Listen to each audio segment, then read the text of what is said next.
Assalamualaikum warahmatullahi wabarakatuh. Perkenalkan, nama saya Risa Floriana Safitri dari kelas 8A absen 26 ingin menceritakan tentang kisah Nabi Yakub alaihissalam. Nabi Yakub alaihissalam merupakan anak Nabi Ishak alaihissalam, sedangkan Nabi Ishak adalah putra Nabi Ibrahim alaihissalam.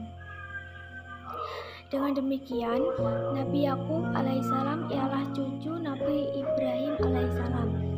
Di antara kisah yang bisa dipetik sebagai teladan dari perjalanan Nabi Yakub alaihissalam yakni tentang menjaga kerukunan di dalam keluarga. Melalui surah Hud ayat 71 sebelumnya sudah terjadi peristiwa tak kala Nabi Ibrahim alaihissalam beserta sang istri Siti Sarah didatangi malaikat utusan Allah Subhanahu wa taala untuk menyampaikan kabar gembira. Bismillahirrahmanirrahim. Wamra'atuhu qa'imatun fadhahikat fabasyarnaha biishaq wa min wara'i ishaq Yaqub. Artinya, dan istrinya berdiri di balik tirai lalu dia tersenyum, maka kami sampaikan kepadanya berita gembira tentang kelahiran Ishak, dan dari Ishak akan lahir putranya Yakub. Seperti diketahui kala itu usia Sarah sudah menginjak sekitar 90 tahun. Sedangkan Nabi Ibrahim berumur hampir 120 tahun. Kendati demikian, mereka semua dikaruniai sebuah hati yang kelak menjadi Nabi Ishak. Kemudian lahirlah putranya dengan nama Yakub. Ketika dilahirkan oleh ibunya Rifkah binti Azan, Nabi Yakub alaihissalam sebenarnya memiliki saudara kembar yang bernama Isu. Akan tetapi di antara mereka berdua justru tidak tercipta adanya kerukunan. Dikutip dari laman Suara Muhammadiyah, ya tidak ada nuansa kedamaian serta kasih sayang di antara dua saudara kembar tersebut. Isu bahkan disebutkan mulai menaruh sifat dengki dan iri hati terhadap Yakub. Pasalnya, Isu merasa bahwa sang saudara kembar lebih disayangi ibunya daripada dirinya sendiri.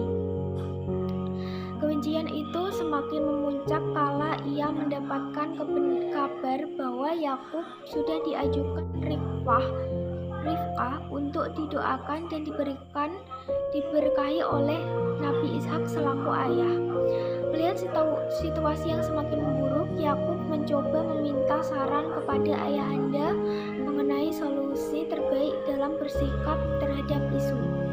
Usai mendengar keluh kesah salah satu putranya itu, Nabi Ishak memberikan saran agar Yakub pergi berhijrah ke Padan Aram di Irak untuk menghindari dampak permusuhan dengan saudara kandungnya.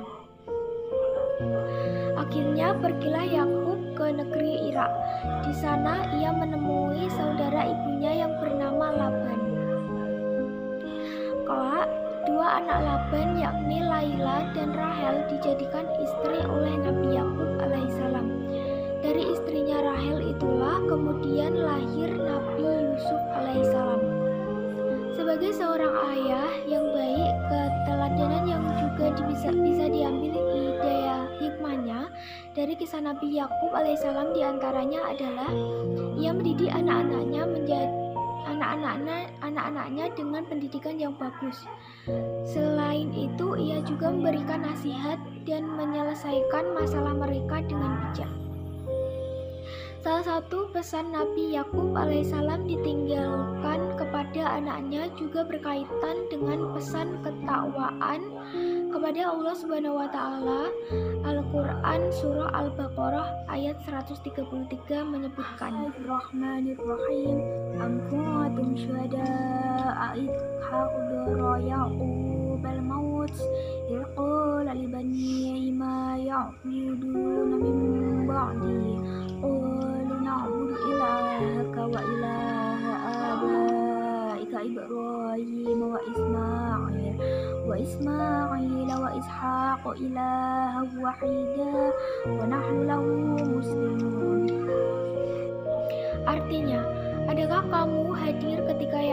kedatangan tanda-tanda maut. Ketika ia berkata kepada anak-anaknya, "Apa yang kamu sembah sepeninggalku?" Mereka menjawab, "Kami akan menyembah Tuhanmu dan Tuhan nenek moyangmu, Ibrahim, Ismail, dan Ishak, yaitu Tuhan yang Maha Esa, dan kami hanya tunduk patuh kepadanya."